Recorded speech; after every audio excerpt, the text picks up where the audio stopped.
Greenland को लेकर बढ़ती तनातनी ने एक बार फिर ट्रंप की विदेश नीति को वैश्विक बहस के केंद्र में ला खड़ा किया है। एक ऐसी नीति जो एक साथ कई मोर्चों पर टकराव की तस्वीर पेश कर रही है और अमेरिका की रणनीतिक विश्वसनीयता के साथ साथ नाटो की एकता पर भी गंभीर सवाल खड़े कर रही है। एक तरफ ईरान और खामेनेई के खिलाफ संभावित औचक हमले की आहट है जो मध्य पूर्व को एक बार फिर आग के मुहाने पर ला सकती है। वहीं दूसरी ओर ग्रीनलैंड को लेकर ट्रंप का आक्रामक रुख अमेरिका को उसके अपने ही सहयोगियों के आमने सामने खड़ा कर चुका है। नाटो के 8 सदस्य देशों का खुला विरोध इस बात का संकेत है कि ये मामला सिर्फ भू राजनीतिक तक सीमित नहीं बल्कि अंतर्राष्ट्रीय कानून, संप्रभुता और गठबंधन की बुनियादी सोच से जुड़ा हुआ है।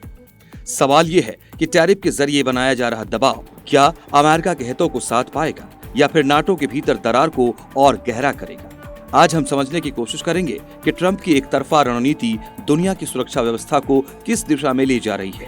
साथ ही ये भी जानेंगे कि अमेरिका और नाटो देशों के बीच ग्रीनलैंड पर जारी तनातनी का मुद्दा कैसे भारत के लिए रणनीतिक अवसर साबित हो सकता है। ग्रीनलैंड पर बढ़ती तनातनी भले ही सीधे तौर पर भारत से जुड़ी न दिखे, लेकिन रणनीतिक स्तर पर इससे भारत को कई अहम लाभ मिल सकते हैं। सबसे बड़ा फायदा ये है कि अमेरिका नाटो टकराव से वैश्विक शक्ति संतुलन में जो अस्थिरता पैदा होगी उसमें भारत एक बैलेंसिंग पावर के रूप में अपनी भूमिका मजबूत कर सकता है।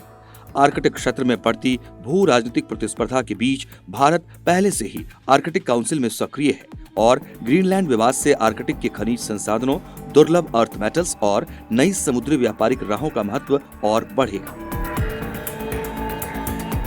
जहां भारत भविष्य की साझेदारियों के लिए खुद को प्रासंगिक बना सकता है।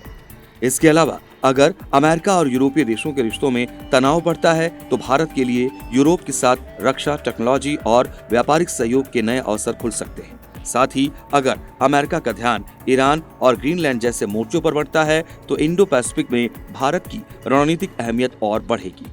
कुल मिलाकर मौजूदा हालात भारत के लिए सीधे लाभ से ज्यादा अप्रत्यक्ष रणनीतिक अवसर नजर आता है, जहां वो अपनी कूटनीतिक समझ और बहुपक्षीय नीति के जरिए वैश्विक मंच पर अपनी स्थिति को और मजबूत कर सकता है। अमेरिकी राष्ट्रपति डोनाल्ड ट्रंप ने 17 जनवरी को ही कहा था कि ग्रीनलैंड को अगर Denmark, Finland, France, Germany, Netherlands, Norway, Sweden और ब्रिटेन उनके प्रस्तावित कदम का विरोध करते हैं तो वो 1 फरवरी से इन 8 अमेरिकी सहयोगी देशों पर 10% टैरिफ लागू करेंगे, जो बाद में बढ़कर 25% हो सकता है और ये टैरिफ रेट तब तक जारी रहेगा जब तक किसी समझौते पर नहीं पहुंचा जाता।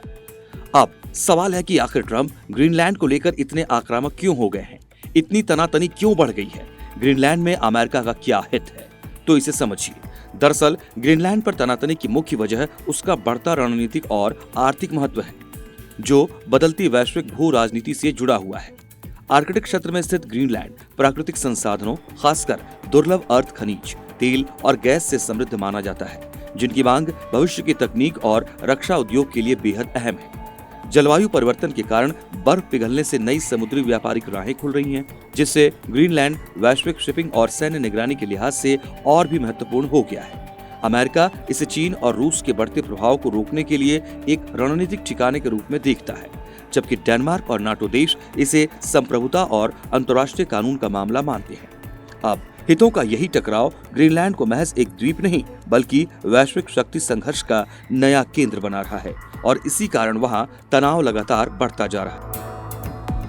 ग्रीनलैंड में बढ़ते विरोध, सैन्य तैनाती और तीखे बयानों के बीच डेनमार्क और अमेरिका के बीच टकराव के आसार अब केवल कूटनीतिक तनाव तक सीमित नहीं रह गए हैं, बल्कि ये एक संभावित सैन्य संकट की शक्ल लेते दिख रहे हैं।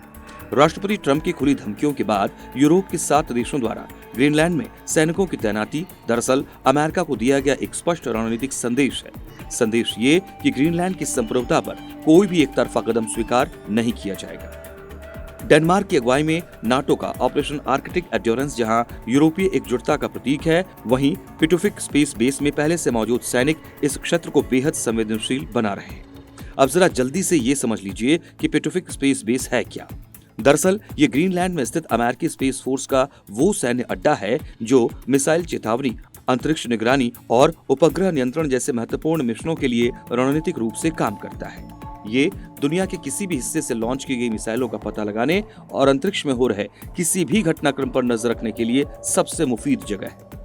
और यही आमने सामने की सैन्य मौजूदगी किसी भी छोटी चूक या गलत आकलन को बड़े संघर्ष में बदल सकती है।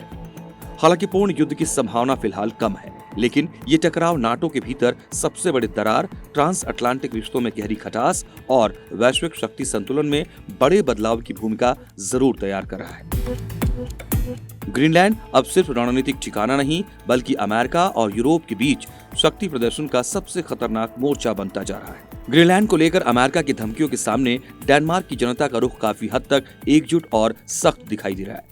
डेनमार्क के आम नागरिक इसे केवल ग्रीनलैंड का नहीं, बल्कि राष्ट्रीय संप्रभुता और सम्मान का सीधा सवाल मान रहे हैं। अमेरिकी राष्ट्रपति के आक्रामक बयानों ने डेनिश समाज में नाराजगी और अविश्वास को बढ़ाया है, खासकर इसलिए क्योंकि ग्रीनलैंड डेनमार्क के अधीन एक स्वायत्त क्षेत्र है और किसी बाहरी दबाव को वहां की जनता लोकतांत्रिक मूल्यों के खिलाफ मानती है। सड़कों पर विरोध प्रदर्शन, राजनीतिक दलों की कड़ी बयानबाजी और बढ़ती बहस साफ संकेत दे रही है कि डेनमार्क की जनता सरकार से किसी भी तरह के अमेरिकी दबाव के सामने झुकने के बजाय सख्त रुख अपनाने की उम्मीद कर रही है। कुल मिलाकर अमेरिकी धमकियों ने डेनमार्क में राष्ट्रवादी भावना को और मजबूत किया है और जनता नाटो सहयोग के बावजूद अमेरिका को इस मुद्दे पर खुली चुनौती देने के पक्ष में नजर आ रही है। ब्यूरो रिपोर्ट, जी मीडिया।